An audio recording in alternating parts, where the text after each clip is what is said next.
að vera að gera eitthvað inn á klósettunum og þau eru bara suppuleg og þetta djók og þetta gaman, en þetta náttúrulega ekki gaman fyrir, þú veist. Nei, og þú veist að strákana að fara nákvæmlega klósettu og segja, skilur, ég er stelp í dag.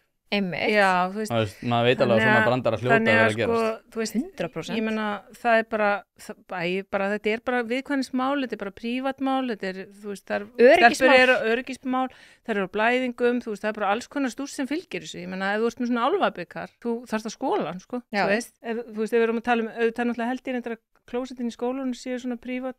Lokað, já. Það er misjafnt líklega. En þú veist, þú þarft að fara og skóla þetta í vaskanum, skilur, viltu þá vera með kallmenn í kringu þig? Já, en líka sko, í gamla daga þurftu konur actually að berjast fyrir kyngreyndum rýmum. Þau komu alls ekki að sjálfu sér.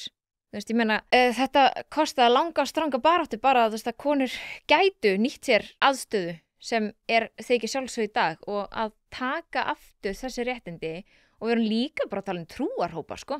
Já. Það er alls konar. Það verður spennandi að sjá hvernig þetta þróast. Alltaf þegar ég verið að tala blæðingar þá finnst mér ég aldrei koma að stað.